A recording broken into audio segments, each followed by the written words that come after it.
할렐루야. 아멘. 우리 좌우사람과 한번 인사합시다. 메리 크리스마스. 인사하겠습니다. 예. 행복한 성탄절입니다. 여러분 성탄절 기쁘신가요? 정말 기쁘신가요? 예. 성탄절을 보내면서 저한테 한번 질문을 해봤어요. 정말 성탄절이 기쁜가? 라는 질문을 한번 던져봤습니다. 근데 곰곰이 생각해 보니까 이것도 바쁘고 저것도 바쁘고 이 일도 있고 저 일도 있고 별로 옛날처럼 그런 기쁜 마음이 안 생기더라고요. 장기려 박사님, 여러분 잘 아시죠? 한국의 슈바이처라고 하시는 장기려 박사님이 80회 생신 때 인생 가운데 가장 기뻤던 일 3가지를 이야기하셨다고 합니다. 첫 번째 기뻤던 일이 무엇인가 하면 첫 아들을 낳았을 때 구름을 걷는 것 같은 기쁨이었다고 그렇게 이야기하셨다고 합니다. 두 번째는 송기정 선수가 마라톤에서 금메달을 땄을 때, 당시 암울했던 시대였잖아요. 일제시대에 그런 힘들고 어려운 시대 속에 송기정 선수가 나라를 대표해서 금메달을 땄을 때 그때 그렇게 행복하고 기뻤다는 거예요. 세 번째는 예수 그리스도께서 자신을 위하여 이 땅에 오셨다는 소식을 들었을 때 그것이 가장 기뻤다고 합니다. 그런데 세 번째 이 기쁨을 이야기하면서 이 기쁨이 너무 커서 앞에 2가지 기쁨은 하찮은 것이 되고 말았다고 그렇게 이야기합니다. 예수님이 이 땅에 오신 이 사건, 이 은혜가 너무 커서 이 기쁨 때문에 자녀를 낳았던 기쁨도 또 송기정 선수가 금메달을 땄던 기쁨도 다 하찮은 것으로 바뀌었다는 거예요. 예수님이 이 땅에 오셨다는 이 기쁨이 큰 기쁨의 소식이 되어졌다라는 것입니다. 여러분 성탄절은요 기쁨의 날입니다. 정말 우리 안에 이 성탄절에 기쁨이 있으신 그런 축복이 있었으면 좋겠어요. 어린아이들에게 물어봤어요. 성탄절이 왜 기쁘냐 물어보니까 어린아이들이 그러더라고요. 선물 받는 날이잖아요 목사님. 그러더라고요. 어린아이들은 선물 받아서 기쁜 것 같아요. 청년들에게 물어보면 성탄절이 왜 기쁩니까? 라고 물어보면 청년들은 뭐라고 하는가 하면요, 이 놀기 좋은 날이잖아요. 그죠? 연애하기 좋은 날이잖아요. 그렇게 생각을 한다고 해요. 직장 다니는 사람들한테 물어보면 성탄절이 왜 기쁜 날입니까? 빨간 날이잖아요. 쉬는 날이잖아요. 공휴일이잖아요. 그죠? 그런 의미로 따지면 올해는 성탄절이 주일이어서 별로 기쁘지 않는 날이 될 수도 있을 것 같다는 생각이 들었어요. 물론 그런 기쁨들도 중요한 기쁨이지만 진짜 기쁨이 있다는 사실을 여러분 기억하셨으면 좋겠어요. 어떤 분은 그러더라고요. 목사님, 어렸을 때는요 성탄절이 참 기뻤던 것 같아요. 그런데 이제 나이가 드니까요 성탄절이 무덤덤해지는 것 같아요. 그러시더라고요. 저도 곰곰이 생각을 해봤어요. 어렸을 때 성탄절을 생각해 보니까 참 기뻤더라고요. 한 11월 정도만 되면 성탄절이 막 기다려져요. 성탄절날 교회에서 발표해야 하죠. 저는 모태신앙이거든요. 그래서 어렸을 때부터 교회를 뗄래야 뗄 수 없는 그런 삶 속에 살았는데, 성탄절 되기 한 11월 달 되면요 성탄절을 준비하면서 발표회도 준비하고 연극도 하고 찬양도 준비하고 합창도 하고 막 이렇게 막 준비했어요. 그래서 11월 달부터 열심히 교회를 들락날락 거리면서 성탄절을 준비했어요. 성탄절이 너무너무 기쁘고 기다려졌던 것 같아요. 성탄절날 성탄전자 때 발표도 하고 연극도 하고 나서 끝나고 나면요 다 모이라 그럽니다. 그러면 그때 중고등학생 때 막 모이면요 이제 그 교회 형 오빠들하고 같이, 형 누나들하고 같이 놀아요. 뭐 하고 노는가 하면요 369 뭐 사치기 사빠뽕 뭐 이런 노래 하면서요 밤새도록 놀아요. 그냥 노는데요 그게 좋은 거예요. 맨날 집에만 있다가 교회 와서 밤새도록 이렇게 여학생들하고 같이 또 형들하고 또 그렇게 같이 노니까 너무 좋은 거예요. 그렇게 막 놀다가 시간이 되면요 선물 교환합니다. 그래서 5,000원 이하로 선물을 사오면요 선물을 여학생들하고 교환을 하는데요 마음속으로 기도합니다. 하나님 정말 저 예쁜 여학생 선물을 제가 받게 해주십시오. 그렇게 기도하는데 한 번도 그렇게 된 적은 별로 없었던 것 같아요. 그리고 11시 반이 딱 되면요 이제 새벽송을 돌기 시작해요.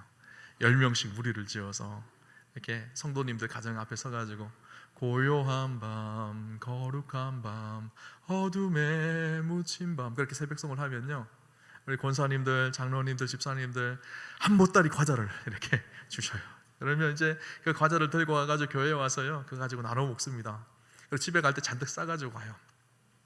그리고 딱 도착하면 교회에 권사님들이 떡국을 끓여주세요. 새벽에 먹는 그 떡국이 얼마나 맛있는지요. 그죠? 그러고 나서 다시 또 그 과자를 펼쳐놓고 밤새도록 온라이트 하면서 놀아요. 정작 성탄절 예배 때 잠잔다고 못 가는 경우가 너무너무 많았던 것 같아요. 그렇게 성탄절을 보냈던 게 6년 동안 제가 그렇게 보냈던 것 같아요. 그런데 그때 참 기뻤던 것 같아요. 근데 지금 생각해 보면요, 성탄절이어서 성탄절이 주는 원래적 의미 속에 큰 기쁨이 아니라 그냥 그 성탄절 분위기가 좋았고 여학생들하고 같이 밤새도록 놀 수 있으니까 좋았고 그랬던 것 같아요. 성경에 보면요, 이 성탄절이 큰 기쁨의 좋은 소식이라고 그렇게 이야기하고 있어요. 그죠? 우리 성탄절을 지나면서 성탄절 선물도 받고 즐겁게 놀기도 하고, 물론 이런 것도 기쁜 일이지만 이런 기쁨들은요, 이렇게 표현할 수 있을 것 같아요. 작은 기쁨, 얕은 기쁨. 그러나 성탄절에 진짜 있어야 될 근본적인 큰 기쁨이 있다는 것을 우리에게 이야기해 줍니다. 오늘 본문 10절을 우리 같이 한번 볼까요? 10절은 이 천사들이요, 목자들에게 전해준 말이에요. 같이 한번 읽겠습니다. 천사가 이르되 무서워하지 말라. 보라, 내가 온 백성에게 미칠 큰 기쁨의 좋은 소식을 너희에게 전하노라. 아멘. 성탄절은요, 큰 기쁨의 좋은 소식이라는 거예요. 세상이 주는 작은 즐거움, 작은 기쁨, 이 정도가 아니라 정말 영어로 보니까 great joy 이렇게 돼 있더라고요. 위대한 기쁨, 큰 기쁨, 놀라운 기쁨, 그날이 바로 성탄절이라는 거예요. 마치 장기려 박사님이 얘기했던 것처럼 이것도 기쁘고 저것도 기쁘지만 그 모든 것을 덮어버릴 수 있는 가장 위대하고 큰 기쁨이 있는 날이 바로 성탄절이라는 거예요. 저는 축복하기를 우리와 함께 성도님들이 이번 성탄에 그 큰 기쁨을 회복하는 축복이 있으시기를 주님 이름으로 축원합니다. 그 큰 기쁨이 무엇일까요? 왜 천사들은 목자들에게 큰 기쁨이 있는 좋은 소식이라고 그렇게 이야기했을까요? 큰 기쁨이 있는 첫 번째 좋은 소식인 이유는요, 바로 임마누엘의 은혜 때문입니다. 그렇죠? 마태복음에 예수님이 또 다른 이름이 나옵니다. 예수님의 또 다른 이름이 무엇일까요? 임마누엘이에요. 마태복음 1장 23절에 보면 보라, 처녀가 잉태하여 아들을 낳을 것이요 그의 이름을 임마누엘이라 하리라 하였으니 이를 번역한즉 하나님이 우리와 함께 계시다 함이라. 하나님께서 저 하늘 위에 높은 곳에만 계신 것이 아니라 이 땅에 인간의 몸을 입고 우리를 찾아오셨어요. 그 찾아오신 하나님께서 오늘 우리와 동행하시고 함께 하시는 놀라운 첫 번째 역사가 바로 성탄절의 역사예요. 이 놀라운 은혜를 아는 사람은요, 기쁨이 있는 거예요. 하나님이 우리와 함께 하시고 하나님이 인간의 몸을 입고 사람이 되셔서 이 땅에 오셨고 그 하나님이 오늘 우리 안에 거하시고 함께 하시는 임마누엘의 축복을 누리는 날이요, 바로 성탄절인 거예요. 여러분, 이게 잘 실감이 안 나시는 분이 계실 것 같아요. 그래서 제가 조금 쉽게 한번 이렇게 표현하면 좋겠다는 생각이 들었어요. 제 조카가 한 명 있습니다. 초등학교 1학년인데요 별명이요, 김흥민이에요. 김흥민. 왜 김흥민인가 하면요, 손흥민을 너무 좋아해서 축구선수 김흥민이에요. 어디든지 가면 자기를 김흥민이라고 불러달라고 그래요. 매일 하는 일이 무엇인가 하면 학교가 끝나고 오면 작은 축구 클럽이 있어요, 그 마을에. 그럼 그 클럽에 가서 날마다 축구해요. 토요일만 되면 이제 프로축구 구경하러 가요. 프로축구 선수들을 다 꿰고 있어요, 초등학교 1학년짜리가. 그리고 해외에 있는 축구팀들을 다 알고 있어요. 그래서 명절에 가면 이제 보통 좋은 옷 입잖아요. 근데 걔는요, 좋은 옷 안 입어요. 토트넘 손흥민 유니폼을 입고 와요. 그리고 아파트에서도 막 축구하는 흉내를 내면서 막 그래. 손흥민을 너무 좋아해요. 근데 만약에요, 손흥민 선수가 제 조카가 운동하는 그 축구 클럽에, 애들 축구 클럽에 그날 방문을 한다고 생각을 해보세요. 이 아이는 어떨까요? 아마 인생 역사상 최고의 날일 거예요. 가슴이 뛰기 시작할 것이고, 축구할 때 막 폼이 달라질 거예요. 그죠? 손흥민 선수가 와서 지켜보고 있다 그러면. 근데 만약에 그 손흥민 선수가요, 축구 클럽이 아니라 축구 클럽이 끝나고 나서 자기 집으로 온다고 생각을 해보세요. 아마 그날 잠도 못 잘 거예요. 그죠? 며칠 동안 잠도 못 자고 설레면서 그날을 기다릴 거예요. 너무너무 좋아서요, 기쁨이 충만해요. 밥을 안 먹어도 행복할 정도로 기쁠 거예요. 그죠? 네, 손흥민과 비교되지도 않는 우리 하나님이 인간의 몸을 입고 우리를 찾아오셨어요. 오늘 우리 예배 가운데 함께 하세요. 오늘 우리의 심령 속에 찾아오셨어요. 그리고 우리와 동행하세요. 이것이요 임마누엘입니다. 여러분, 임마누엘을 진짜 누리는 사람은요 마음속에 기쁨이 있는 거예요. 성탄절을 할 때 성탄절을 보내며 감격이 있는 거예요. 오늘 우리와 함께 하시는 그 하나님의 은혜 때문에. 그죠? 한 교회 학교에서 이런 일이 있었다고 합니다. 이 교회 학교 선생님이 성탄절을 보내면서 그 반 아이들에게 너희들 이번 성탄절을 보내면서 갖고 싶은 선물이 무엇이니? 라고 물었어요. 그래서 어떤 아이는 핸드폰을 갖고 싶어요, 어떤 아이는 뭐 게임기가 갖고 싶어요, 막 이런 얘기를 했어요. 그런데 그 반 아이 중에 아빠가 없는 한 아이가 있었어요. 그 아이가 선생님에게 이렇게 얘기하는 거예요.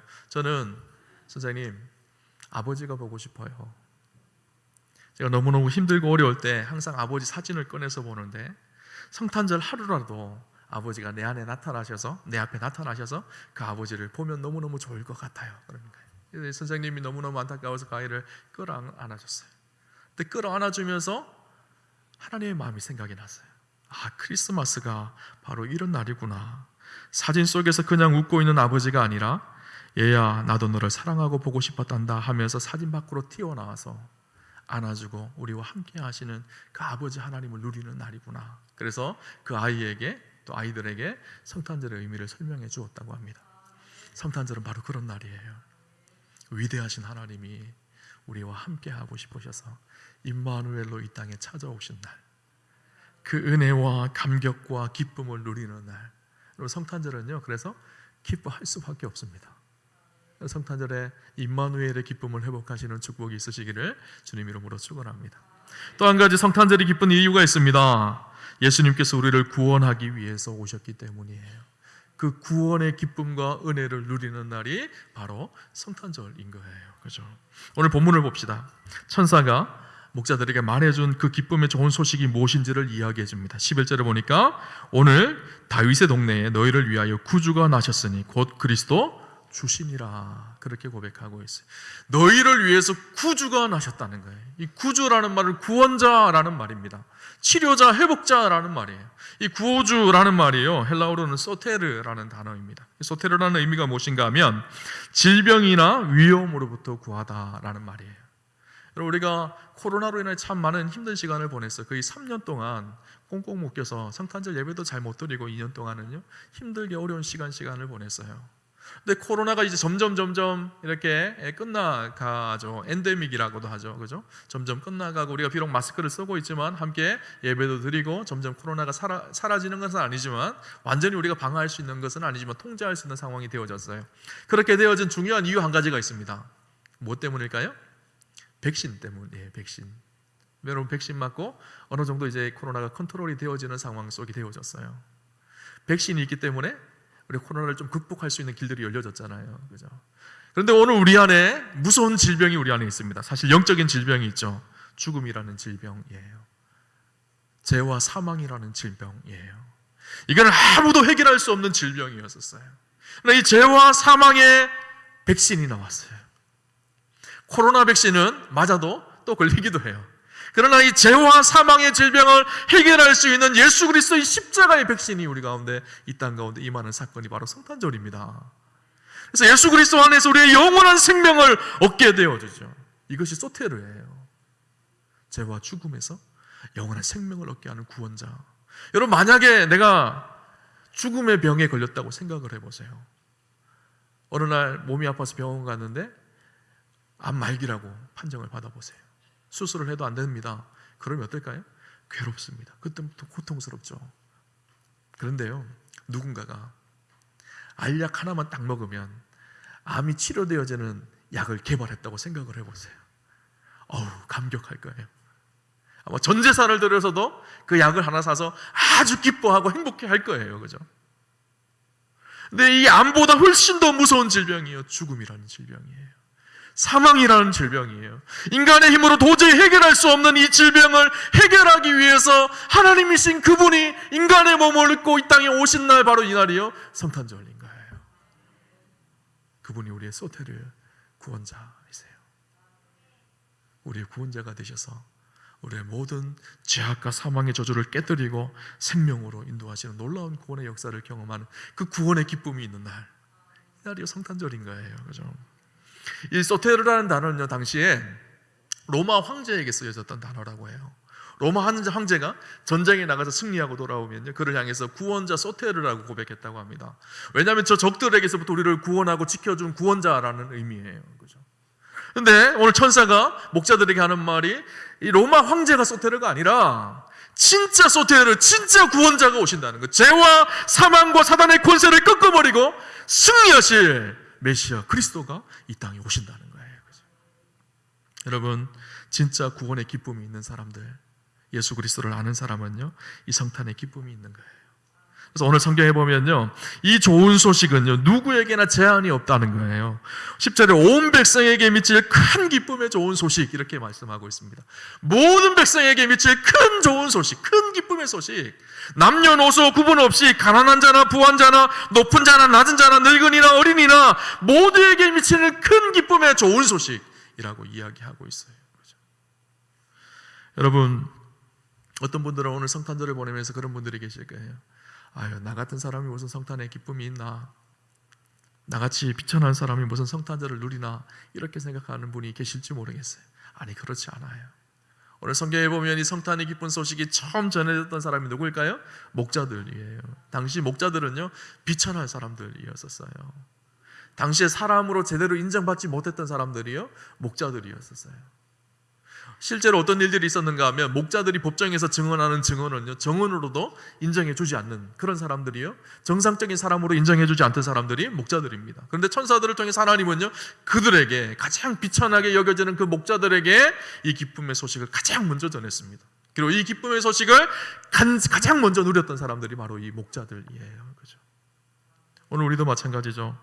연약하고 비참한 삶을 살고 있는 우리 인생 가운데도 우리 주님은 이 기쁨의 좋은 소식을 들려주십니다. 이 성탄의 기쁨의 소식을 누리기를 원하세요. 어떤 사람이 누릴 수 있을까요? 부유한 사람, 높은 위치에 있는 사람이 누리는 것이 아니라요, 이 아기 예수님을 받아들이는 사람, 이 아기 예수 앞에 나와 엎드려 경배하며 그분을 내 안에 모시는 사람, 그들은 모두에게 하나님의 성탄의 기쁜 소식을 우리에게 전해주시고 기쁨을 누리게 하십니다. 2000년 전에 예수님이 처음 오셨을 때 첫 번째 성탄 때는요, 아무도 예수님을 받아들이지 않았어요. 마리아와 요셉이 베들레헴에 호적을 하러 올라가죠. 아우구스도 영에 의해서 자기 고향으로 돌아가서 호적을 하러 갔을 때 많은 사람들이 베들레헴에 모여왔던 것 같아요. 그러니까 호적을 하는 속에 머물 수 있는 빈방이 없었어요. 여기저기를 찾아봐도 다 거절을 당합니다. 이 출산이 임박한 마리아가 출산할 곳이 없어서 이 방을 두드리고 저 방을 두드리지만 아무도 그들을 환대하거나 열어주지 않습니다. 오늘 성경 7절을 보면요, 이렇게 말합니다. 첫 아들을 낳아 강보로 싸서 구유에 뉘었으니 이는 여관이 있을 곳이 없음이라라. 여관이 있을 곳이 없었다는 거예요. 예수님이 머물 곳이 없어요. 그래서 예수님이 어디 머무시죠? 마구간에, 솥화통에 그렇게 머무셔요. 만약에 오늘 2000년 후인 지금 예수님이 오시면 예수님이 머물 곳이 있나요? 사람들은요, 성탄절이 다 기뻐서 즐거워하며 환호하며 성탄 트리에 불을 켜고 저마다 기뻐하며 성탄절을 보냅니다. 그러나 진짜 주인공이신 주님이 오셔서 머물 곳이 없는 것이요, 오늘 우리의 모습은 아닌지 우리를 돌아봐야 돼요. 예수님께서 찾아오셔서 빈방 있냐고 그렇게 오늘 우리에게 물으실 거예요. 근데 내 마음속에 온통 세상의 이것으로 가득가득 차져 있어요. 주님을 모실 곳이 없어요. 여러분 안에 빈방이 있으신가요? 주님, 내 안방에 들어오십시오. 내가 내 안방을 깨끗하게 비워놨습니다. 여러분, 이 고백이 있는 사람, 이 사람이요, 성탄의 기쁨을 누리는 사람이에요. 제가 어렸을 때 했던 연극 하나가 있어요. 방 있습니까? 빈방 있습니까? 라는 연극이에요. 미국에 실제로 있었던 일이라고 합니다. 그런데 한국에서 우리가 번역하면서 이렇게 되는데, 그 주인공이 덕구라는 친구예요. 그런데 이 친구가요, 약간 정신적으로, 지적으로 약간 이렇게 다른 사람에 미치지 못하는 그런 아이였던 것 같아요. 여러분, 내용 잘 아실 거예요. 연극을 하는데 이 아이가 맡은 배역이요, 이 여관방 주인 역할이에요. 그가 해야 될 대사는 딱 한 가지예요. 마리아가 요셉이 오면 그들을 거절하고 쫓아내는 일이었었어요. 마리아와 요셉이 연극 당일날 똑똑 문을 두드립니다. 빈방 없어요, 가세요! 하면 되는데, 이 아이가 빈방 없어요, 가세요! 했는데요, 마음이 안 좋은 거예요. 진짜로. 마리아를, 저쪽 가는 마리아를 부릅니다. 마리아님, 마리아님 오십시오. 우리 집에 안방이 있습니다. 그리고 마리아를 데리고 들어. 연극이 뒤죽박죽이 되고 엉망이 되어버렸어요. 빈방이 있습니까? 라는 연극이. 근데 다 그 연극 때문에 사람들이 감탄하고 감동이 되어졌죠. 여러분, 오늘 우리 안에는요, 빈방이 있는지를 한번 확인해 보세요. 주님이 머물 수 있는 빈방. 세상에 이것저것으로 가득 차서 온통 복잡하고 혼잡한 내 삶은 아니지. 여러분, 성탄의 이 기쁨을 누리는 사람은요, 예수님께 빈방을 만들어 드리는 사람, 그것도 가장 좋은 안방을 주님께 내어드리는 사람, 그들이 성탄의 기쁨을 누리게 되는 것이죠. 마지막 세 번째 우리가 기뻐해야 될 이유가 있습니다. 무엇인가 하면요, 주님은 진정한 평화를 주시기 위해서 이 땅에 오셨기 때문이에요. 우리가 이 땅에 오신 예수님을 기뻐해야 할 이유가요, 주님은 진정한 샬롬, 그 평안을 우리에게 주기를 원하십니다. 예수님이 태어나기 700년 전에 이사야 예언자는요, 이렇게 예언했습니다. 이사야 9장 6절에 보면, 이는 한 아기가 우리에게 낳고 한 아들을 우리에게 주신 바 되었는데 그의 어깨에는 정사를 메었고 그의 이름은 기묘자라, 모사라, 전능하신 하나님이라, 영존하신 아버지라, 평강의 왕이라 할 것입니다. 온통 혼돈과 뒤죽박죽인 다툼과 분쟁과 아픔이 가득한 그 세상 속에 오셔서 진짜 샬롬 평안을 이루실 분이 우리 주님이시라고 그렇게 말씀하고 있어요. 오늘 천사들이 노래하는 노래의 고백에도 나옵니다. 14절에 지극히 높은 곳에서는 하나님의 영광이요, 땅에서는 하나님이 기뻐하신 사람들 중에 평화로다. 주님이 오셔서 이 땅에 이루실 일들이요, 샬롬 평화의 역사를 이루기를 위해서 오셨다는 거예요. 당시 예수님이 오셨을 때는 팍스 로마의 힘이 세상을 지배했던 시대입니다. 로마의 힘 속에 있었기 때문에 온 세상이 평안한 것처럼 보여졌어요. 그러나 사람들의 마음속에는 분쟁과 아픔과 다툼과 고통이 가득했던 세상이요, 그 시대였었어요. 그런데 주님이 하늘의 모든 영광과 보좌를 다 버리시고 가장 낮은 모습으로 오셔서 이 땅에 진정한 샬롬을 회복하게 하셨던 거예요. 오늘 우리가 사는 세상은 어떤가요? 마치 팍스 로마나의 시대처럼 세상이 겉으로 봤을 때는 평안한 것 같아 보입니다. 그러나 사람들의 마음속에 온통 상처와 아픔과 고통의 눈물이 가득한 곳이 이 세상이에요. 분쟁과 다툼이 끊어지지 않고 전쟁이 끊어지지 않는 곳이 이 세상입니다. 여러분, 남북관계를 보십시오. 끊임없이 대치하고 총칼을 겨누며 핵을 개발하고 미사일을 쏘고 끊어지지 않을 것 같은 이 긴장관계가 계속 이어지고 있어요. 남북관계뿐만 아니라 작은 땅덩어리 대한민국을 보세요. 동서가 얼마나 갈라져 있고 여와 야, 진보와 보수, 또 세대 차이의 갈등이 있고요, 또 성별 차이의 갈등이 있고요, 수많은 다툼과 아픔과 분쟁이 가득한 곳이요, 이 세상이에요. 멀리 세상까지 가지 않아도요, 오늘 우리 교회 안에도요, 다툼과 아픔과 눈물이 가득합니다. 우리 가정 안에서도요, 다툼과 눈물과 분쟁이 가득한 곳이 이 세상이에요. 여러분, 성탄절을 잘 보내는 방법은요, 오늘 우리 가운데 샬롬으로 임하신 그 은혜 불을 붙들고 우리 안에요, 이 샬롬을 실현해 가는 거예요. 분쟁이 있고 다툼이 있고 아픔이 있는 곳에 가서 평화의 관계를 만들어주고 회복하게 하는 거. 성탄절에 가족들과 식당 가서 맛있는 것도 드시고 좋은 식당도 가고 그러시겠죠. 물론 그렇게 하시면 좋을 것 같아요. 그런데 그것보다 더 중요한 것이 있어요. 한 해를 돌아보면서요, 내가 용서하지 못했던 사람, 내가 미워했던 사람, 분쟁과 다툼이 있어서 갈등이 있어서 늘 힘들어했던 사람, 그들에게 용서를 빌고 평화를 실현해 가는 것, 이것이요 진짜 성탄을 보내는 방법이에요. 그렇죠? 여러분, 성탄을 어떻게 보내시기를 원하시나요? 성탄은요, 이 샬롬의 기쁨이 있는 날이요, 성탄입니다.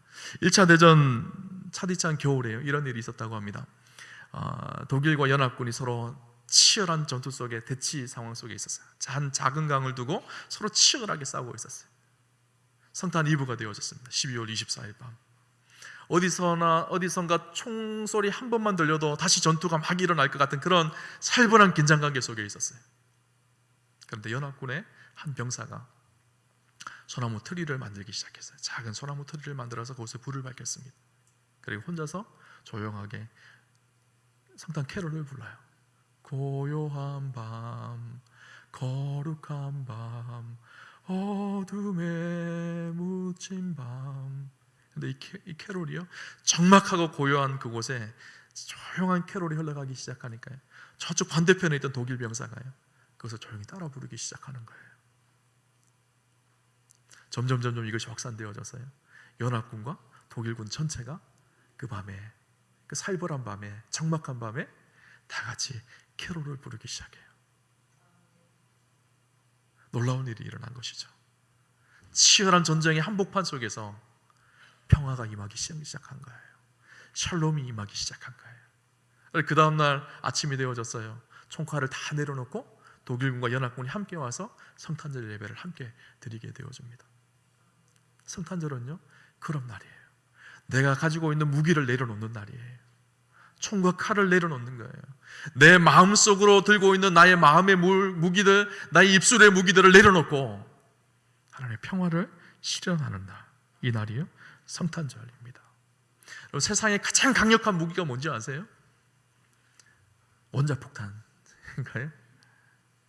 세상에 가장 강력한 무기는요, 평화라는 무기예요. 평화라는 무기를 이길 수 있는 무기는 아무도 없습니다.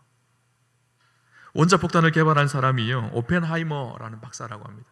미국 의회에 초청을 받아서 그가 이야기를 하다가 한 의원이 물었습니다. 원자폭탄이 세상에서 가장 강력한 무기라고 하는데 원자폭탄보다 더 강력한 무기가 있습니까? 라고 물으니까 오펜하이머 박사가 웃으면서 이렇게 얘기했다고 합니다. 하하하, 있죠. 바로 평화라는 무기입니다. 평화라는 무기가 있으면 원자폭탄도 꼼짝하지 못합니다. 여러분, 성탄을 보내면서요, 우리 안에 진짜 샬롬의 평화가 있는지를 한번 돌아보세요. 한 해를 돌아보면서 내가 미워했던 사람, 사랑하지 못했던 사람, 갈등과 분쟁을 일으켰던 사람, 그들에게 찾아가서 용서를 구하고 샬롬을 구하는 은혜가 있으셨으면 좋겠어요. 그것이 성탄을 살아가는, 성탄의 기쁨을 누리는 삶의 진짜 삶이라는 사실을 여러분 기억하셨으면 좋겠습니다. 여러분, 성탄절을 보내며 진정 큰 기쁨이 회복되어지는 축복이 있었으면 좋겠습니다. 어떤 분이 그러잖아요. 성탄절, 나이가 들어서 무슨 성탄절이 기쁘나요? 아니에요. 나이가 들면 들수록요, 신앙의 연륜이 깊어지면 깊어질수록 성탄은 더 기쁜 날이 되어지는 날이 성탄절이에요. 어렸을 때는 세상 것 때문에 좋았지만 이제는요, 주님 때문에 행복한 날이, 주님 때문에 기쁜 날이 바로 성탄절이에요. 이 성탄에 진정한 기쁨을 회복하는 우리 사랑하는 우아함의 성도님들 다 되시기를 주님 이름으로 축원합니다. 이 시간 우리 주신 말씀을 붙들고요, 한번 결단하면서 찬양했으면 좋겠는데, 찬송가 122장입니다. 우리 참 반가운 성도요, 당시에 목자들의 심정으로 왕 대신 어린 양, 왕 대신 우리 아기 예수님 앞에 엎드려 절하며 경배했던 그 마음으로 우리 찬양을 하나님께 같이 올려드리며 우리 안에 하나님 주신 기쁨이 충만하기를 소망하며 기도하는 마음으로 함께 찬양합시다.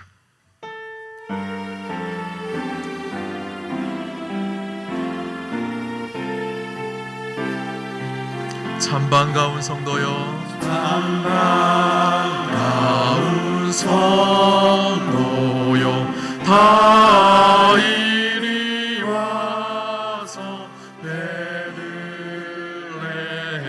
성 안에 가봅시다. 저 부유에 누이신 아기를 보고 엎드려 절하세, 엎드려 절하세, 엎드려 절하세.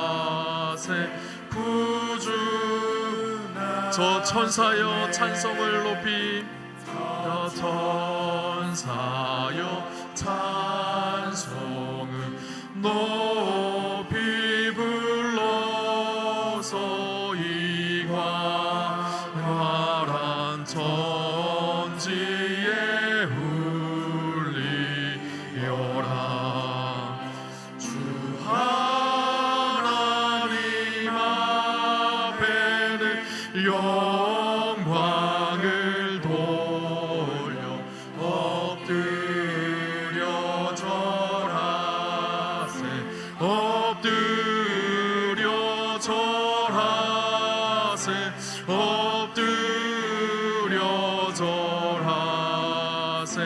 구주 이 세상에 주께서 탄생할 때, 이 세상에 주께서 탄생할 때에 신과 참 사람이 되시려고 저 동정녀 몸에서 나시었을 엎드려 절하세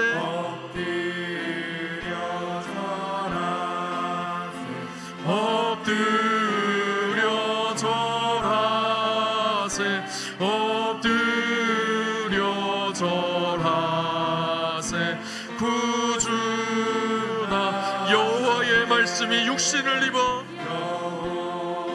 여호와의 말씀이 육신을 입어 날 구원할 구주가 되셨도다 늘 감사 찬송을 주 앞에 들 엎드려 절하세 엎드려 절하세 엎드려 절하세 엎드려 절하세 엎드려 절하세